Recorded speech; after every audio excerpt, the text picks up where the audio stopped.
ഇപ്പോൾ നമ്മോടൊപ്പം സീറോ മലബാർ സഭ മുൻ വക്താവ് ഫാദർ ആന്റണി വടക്കേക്കര ചേരുകയാണ് തത്സമയം. Good evening father. വലിയ ആശങ്കയുടെ സമയം തന്നെയാണ്. നമ്മൾ ക്രൈസ്തവ സഭാ നേതാക്കളുടെ ഓരോരുത്തരുടെ പ്രതികരണങ്ങൾ കേൾക്കുകയായിരുന്നു. FCRA ഭേദഗതിയിലുള്ള ആശങ്കകൾ പങ്കുവയ്ക്കായിരുന്നു. ഇന്ന് ഉച്ചയ്ക്ക് മാധ്യമങ്ങൾ കിരൺ റിജിജു കേന്ദ്രമന്ത്രിയുമായി സംസാരിച്ചപ്പോഴും അദ്ദേഹം പറയുന്നത് ഇനിയൊരു ചർച്ചയ്ക്ക് കാര്യമില്ല, അല്ലെങ്കിൽ നടപടികളുമായി മുന്നോട്ട് പോകുന്നു എന്നതാണ്. ഇപ്പോൾ അഭിനന്ദൻ ഞങ്ങളുടെ പ്രതിനിധി ദില്ലിയിൽ നിന്ന് റിപ്പോർട്ട് ചെയ്തതനുസരിച്ചാണെങ്കിൽ നാളെ ലോക്സഭയിൽ ഇതിന്മേലുള്ള ചർച്ചകൾ നടക്കാൻ പോകുന്നു. നടപടിക്രമങ്ങളുമായി സർക്കാർ മുന്നോട്ട് പോകുകയാണ്. പ്രധാനമന്ത്രിയെ നേരിൽ കാണാൻ ശ്രമിക്കുന്നുണ്ട് CBCI വക്താക്കൾ എന്ന് മനസ്സിലാക്കുന്നു. പക്ഷെ അതുകൊണ്ടൊന്നും ഇനി കാര്യമുണ്ടാകുമെന്ന് തോന്നുന്നില്ല അല്ലേ?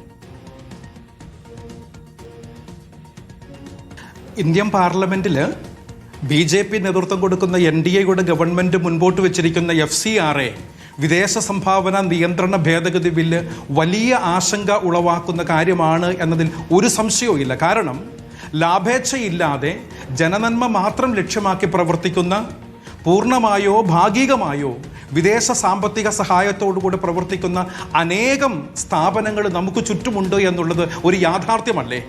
ഇന്ത്യൻ ഭരണഘടന അനുശാസിക്കുന്ന തരത്തിലും രാജ്യത്തെ നിയമങ്ങൾക്ക് വിധേയമായും പ്രവർത്തിക്കുന്ന സംഘടനകളും സംവിധാനങ്ങളും സ്ഥാപനങ്ങളുമാണ് അവയെല്ലാം. അതുകൊണ്ട് തന്നെയും വിദേശ സംഭാവന സ്വീകരിക്കുന്നതിൽ ഇപ്പോൾ തന്നെ നമുക്ക് നിയന്ത്രണങ്ങൾ ധാരാളമുണ്ട്. ആ നിയന്ത്രണങ്ങൾക്കനുസരിച്ചാണ് ഓരോ ജീവകാരുണ്യ പ്രവർത്തനങ്ങളും സ്ഥാപനങ്ങളും മുൻപോട്ട് പോകുന്നത് എന്നുള്ളതും ഒരു യാഥാർത്ഥ്യമാണ്.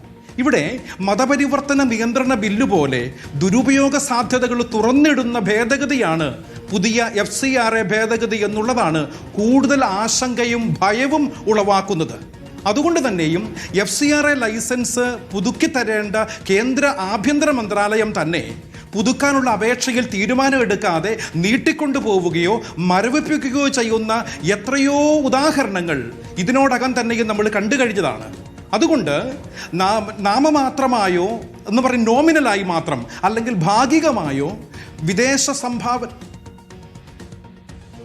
വിദേശ സംഭാവനകൾ സ്വീകരിച്ചുകൊണ്ട് ചെയ്യുന്ന ഇപ്രകാരമുള്ള സേവന പ്രവർത്തനങ്ങളെ ഏതെങ്കിലും തരത്തിൽ ഇല്ലാതാക്കുന്നതിന് വേണ്ടിയുള്ള പ്രവർത്തനങ്ങളെ തീർച്ചയായും നമ്മൾ ഭയാശങ്കയോടുകൂടെ തന്നെയാണ് കാണുന്നത് എന്ന കാര്യത്തിൽ സംശയമില്ല. അത് പറയുമ്പോൾ നമ്മൾ മനസ്സിലാക്കേണ്ട കാര്യം ആസ്തികൾ സ്ഥിരമായി ഏറ്റെടുക്കാമെന്ന് മാത്രമല്ല, വേണ്ടി വന്നാൽ തരം മാറ്റാനും വിൽക്കാനും പോലും സർക്കാരിന് അധികാരം നൽകുന്നതാണ് ഈ ഭേദഗതി എന്നുള്ളത് തീർച്ചയായും ആശങ്കപ്പെടുത്തുന്ന ഒരു കാര്യം തന്നെയാണ്. അതുകൊണ്ട് തന്നെ നമ്മൾ മനസ്സിലാക്കേണ്ട ഒരു കാര്യം എന്താണെന്ന് വെച്ചാൽ, മാറി മാറി വരുന്ന ഗവൺമെന്റുകളെ നയിക്കുന്ന രാഷ്ട്രീയ പാർട്ടികളുടെ സങ്കുചിതമായ താല്പര്യങ്ങൾക്കനുസരിച്ച് നിയമ ഭേദഗതി വരുത്തുന്നത് തീർച്ചയായും അപലപനീയമായ ഒരു കാര്യം കൂടിയാണ്. അതുകൊണ്ട് തന്നെയും വലിയ തോതിലുള്ള നിയന്ത്രണങ്ങളും കേന്ദ്ര സർക്കാരിൽ നിക്ഷിപ്തമാകുന്ന അമിത അധികാരവും ഈ ബില്ലിനെ ഗൗരവതരമുള്ള ചർച്ചകളിലേക്ക് വഴിതിരിച്ചു വിടുമെന്ന കാര്യത്തിൽ സംശയമില്ല. അതുകൊണ്ട് പുതിയ വ്യവസ്ഥകളുടെ പേര് പറഞ്ഞ് പിൻവാതിലിലൂടെ സ്വത്തുക്കൾ കണ്ടുകെട്ടാനുള്ള ഒരു താല്പര്യമാണ് ഇത് എന്നുള്ള ആക്ഷേപം പൊതുസമൂഹത്തിൽ ഉയരുന്നത്. ഇതിലിപ്പോൾ ഒരു കെട്ടിടമോ അല്ലെങ്കിൽ മറ്റെന്തെങ്കിലും സംവിധാനമോ അത് നിർമ്മാണത്തിന് ഭാഗികമായി വിദേശ ഫണ്ട് ഉപയോഗിച്ചതാണെങ്കിൽ പോലും ഇതിന്റെ പരിധിയിൽ വരും എന്നതാണ് ഏറ്റവും വലിയ ആശങ്കയുണ്ടാക്കുന്ന മറ്റൊരു പ്രധാനപ്പെട്ട കാര്യം. ഈ ആസ്തി ഇത്തരത്തിൽ ഏതെങ്കിലും വീഴ്ച വരുത്തുകയാണെങ്കിൽ പൂർണ്ണമായും ഏറ്റെടുക്കാൻ സർക്കാരിന് കഴിയും, അത് ഭാഗികമായ ഫണ്ടാണെങ്കിൽ പോലും. അതെ, അതുകൊണ്ട് തന്നെയും ഗൗരവതരമായ സംശയങ്ങൾ ഈ കാര്യത്തിൽ ഉയർന്നിട്ടുണ്ട് എന്നുള്ളത് പൊതുസമൂഹത്തിൽ നമ്മൾ കണ്ടുകൊണ്ടിരിക്കുന്ന കാര്യമാണ്. അതുകൊണ്ട് ബന്ധപ്പെട്ട കക്ഷികളുമായി ആഴത്തിലുള്ള ചർച്ചയ്ക്ക് കേന്ദ്ര ഗവൺമെന്റ് തയ്യാറാകുകയും സംശയങ്ങൾ ദൂരീകരിക്കുകയും ചെയ്യേണ്ടത് വളരെ അത്യാവശ്യമാണ്. അതുകൊണ്ട് തന്നെയും കേന്ദ്രമന്ത്രി കിരൺ റിജിജു ഇതിൽ മേലൊരു ചർച്ചകളില്ല എന്ന് പറയുന്നത് തീർച്ചയായും ഫാസിസത്തിന്റെ മറ്റൊരു മുഖമാണ് എന്ന കാര്യത്തിൽ സംശയമില്ല. ഇപ്രകാരം ഏകാധിപത്യ പ്രവണതയോടുകൂടിയാണ് ജനാധിപത്യ ഗവൺമെന്റുകൾ മുൻപോട്ട് പോകുന്നത് െങ്കിൽ അതിനെ നമ്മൾ ചോദ്യം ചെയ്യേണ്ടി വരും. അതുകൊണ്ട് തന്നെയും ലാഭേച്ഛയില്ലാതെ പ്രവർത്തിക്കുന്ന ഇത്തരം ന്യൂനപക്ഷ സ്ഥാപനങ്ങളുടെ മേലുള്ള കടന്നുകയറ്റങ്ങൾ, ആസ്തികൾ വളഞ്ഞ വഴിയിലൂടെ സർക്കാർ ഏറ്റെടുക്കാൻ ശ്രമിക്കുന്നത് ഒരു കാരണവശാലും അനുവദിച്ചു കൊടുക്കാൻ സാധിക്കുന്ന കാര്യമല്ല. ഏതെങ്കിലും ഇതുപോലെയുള്ള ജീവകാരുണ്യ സ്ഥാപനങ്ങൾ നിയമങ്ങൾക്ക് വിധേയമാകാതെയാണ് പ്രവർത്തിക്കുന്നതെങ്കിൽ നിയമപരമായി തന്നെയോ അവ നേരിടാനുള്ള എല്ലാ സംവിധാനങ്ങളും നമ്മുടെ രാജ്യത്തിൻ്റെ ഭരണഘടന ഉറപ്പു നൽകുന്നുണ്ടല്ലോ. അതുകൊണ്ട് എന്തിനാണ് ഇപ്രകാരം വളഞ്ഞ വഴിയിലൂടെ ജീവകാരുണ്യ പ്രവർത്തനങ്ങളെ ഇല്ലാതാക്കുന്ന ജീവകാരുണ്യ സംഘടനകളെ, ഇപ്രകാരം മതന്യൂനപക്ഷങ്ങളെ, പ്രത്യേകിച്ച് NGO-കളെയും ഇപ്രകാരം പ്രതിസന്ധിയിലാക്കുന്ന, പൊതുസമൂഹത്തിൽ സംശയത്തിൻ്റെ മുൾമുനയിൽ നിർത്തുന്ന ഇക്കാര്യങ്ങൾ ഒരു കാരണവശാലും അനുവദിച്ചു കൊടുക്കാൻ സാധ്യമല്ല എന്നതിൽ സംശയമില്ല. അതുകൊണ്ട് ഇപ്രകാരമുള്ള ഭേദഗതികളുമായി മുൻപോട്ട് പോയാൽ അത് സാമൂഹ്യ നീതിയുടെ നിഷേധമാകും എന്ന കാര്യത്തിലും ഒരു സംശയവുമില്ല. ജീവകാരുണ്യ പ്രവർത്തനങ്ങളെയും സന്നദ്ധ പ്രവർത്തകരെയും ലക്ഷ്യം വയ്ക്കുന്ന ഈ ഭേദഗതി തീർച്ചയായും പ്രതിഷേധാർഹമാണ്. മുൻപുണ്ടായിരുന്ന താൽക്കാലികമായ ഏറ്റെടുക്കലുകളെ ഇപ്പോഴ് കണ്ടുകെട്ടലായും വിൽപ്പനകളുമൊക്കെയായി മാറ്റിയിരിക്കുന്നു ഗവൺമെന്റ്. ലക്ഷ്യമിട്ടുള്ളതല്ല എന്ന് ആവർത്തിച്ച് പറയുകയാണ് ഇപ്പോൾ കേന്ദ്രമന്ത്രി കിരൺ റിജിജു തന്നെ ആവർത്തിച്ച് പറയുമ്പോഴും നമ്മളിപ്പോൾ കേരളത്തിലെ ഒരു സാഹചര്യം നോക്കിയാൽ ഈ വിദേശ ഫണ്ട് സ്വീകരിക്കുന്നത് അല്ലെങ്കിൽ വിദേശ ഫണ്ട് ഉപയോഗിച്ച് താങ്കൾ പറഞ്ഞതുപോലെ ജീവകാരുണ്യ പ്രവർത്തനങ്ങളാണെങ്കിലും മറ്റ് സന്നദ്ധ സേവനങ്ങളാണെങ്കിലും ഒക്കെ നടത്തുന്നതിൽ ഒരു 60% ക്രൈസ്തവ സഭകളോ അല്ലെങ്കിൽ ക്രൈസ്തവ സഭകളുടെ കീഴിലുള്ള സ്ഥാപനങ്ങളോ ഒക്കെയാണെന്ന് കാണാൻ സാധിക്കും. അപ്പോൾ തീർച്ചയായും അതൊരു വിഭാഗത്തെ തന്നെ ലക്ഷ്യമിടുന്നു എന്ന് വേണ്ടേ നമുക്ക് വിലയിരുത്താൻ? നമുക്ക് നാളിതുവരെയുള്ള അനുഭവങ്ങൾ അങ്ങനെയാണല്ലോ വിനീത നമ്മളോട് സംസാരിക്കുന്നത്. കാരണം അന്വേഷണ ഏജൻസികളെ കയറൂരി വിടുകയും ബുൾഡോസർ രാജുകൾ നടപ്പാക്കുകയും അനാവശ്യമായ മതപരിവർത്തന കേസുകൾ ചാർജ് ചെയ്യുകയും ആരാധനാലയങ്ങളും ആതുരാലയങ്ങൾക്കും നേരെ ആക്രമണങ്ങൾ ഉണ്ടാവുകയും ജീവകാരുണ്യ പ്രവർത്തനങ്ങൾ ചെയ്യുന്ന വൈദികർക്കും കന്യാസ്ത്രീകൾക്കും നേരെ ആൾക്കൂട്ട ആക്രമണങ്ങൾ ഉണ്ടാവുകയും ചെയ്യുന്ന കാര്യങ്ങൾ പല പ്രാവശ്യം നമ്മൾ കണ്ടു കഴിഞ്ഞതാണ്.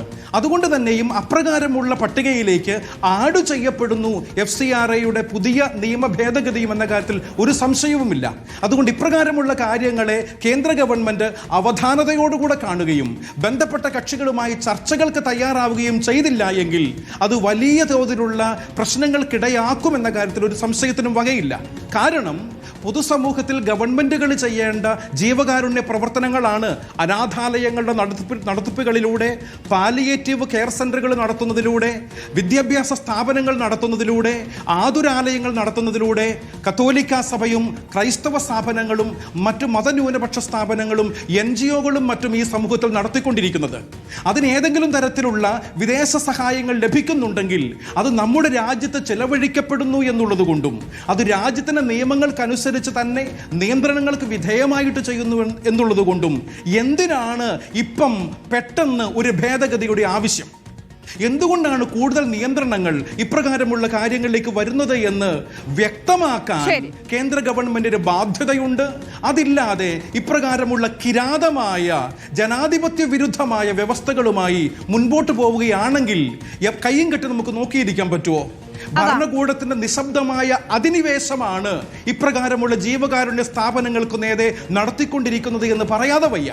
അതുകൊണ്ട് ഞങ്ങളെ നിശബ്ദരാക്കാനും ഇത് ജീവകാരുണ്യ പ്രവർത്തനങ്ങൾ വേണ്ട എന്നുള്ളതുമാണോ കേന്ദ്ര ഗവൺമെന്റ് നയം എന്നറിയാൻ ഞങ്ങൾക്ക് താല്പര്യമുണ്ട്. അതല്ല എങ്കിൽ ചർച്ചകൾക്ക് തയ്യാറാവുകയും ബന്ധപ്പെട്ട കക്ഷികളെ ക്ഷണിക്കുകയും ആഴത്തിലുള്ള ചർച്ചകൾ, ഗൗരവതരമായ ചർച്ചകൾ ഈ കാര്യങ്ങളിൽ ഉണ്ടാകേണ്ടത് വളരെ അത്യാവശ്യമാണ്.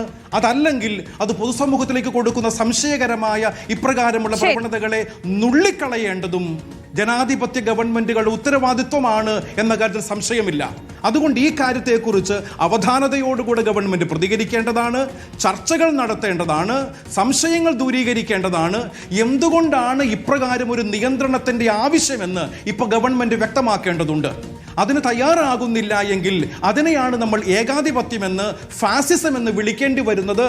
അതിന് ഗവൺമെന്റ് മുതിരാതിരിക്കുന്നതല്ലേ പൊതുസമൂഹത്തിൽ ജീവകാരുണ്യ പ്രവർത്തനങ്ങളുമായി മുൻപോട്ട് പോകുന്ന സന്നദ്ധ സംഘടനകൾക്കും ജീവകാരുണ്യ പ്രവർത്തകർക്കും തീർച്ചയായും ഉന്മേഷം കൊടുക്കേണ്ട, പ്രോത്സാഹിപ്പിക്കേണ്ട ഗവൺമെന്റ് തന്നെ പിന്നോട്ടടിക്കുന്നു എന്ന് പറയാതിരിക്കാൻ വയ്യ എന്നുള്ളതാണ് ഇതുമായി ബന്ധപ്പെട്ട് സൂചിപ്പിക്കാനുള്ളത്. ശരി, വ്യക്തമാണ് നിലപാട്. വളരെയധികം നന്ദി ശ്രീ ആന്റണി വടക്കേക്കര. ഫാദർ ആന്റണി വടക്കേക്കര സിറോ മലബാർ സഭ മുൻ വക്താവാണ് നമ്മോട് വിശദമായി തന്നെ ഈ വിഷയത്തിൽ പ്രതികരിച്ചത്. നമുക്ക് തിരിച്ചെത്തണം, മറ്റു പ്രതികരണങ്ങളുണ്ട്. ഇന്നിപ്പോൾ KCBC അടിയന്തര യോഗം ചേരാൻ പോകുന്നു. തുടർ നടപടി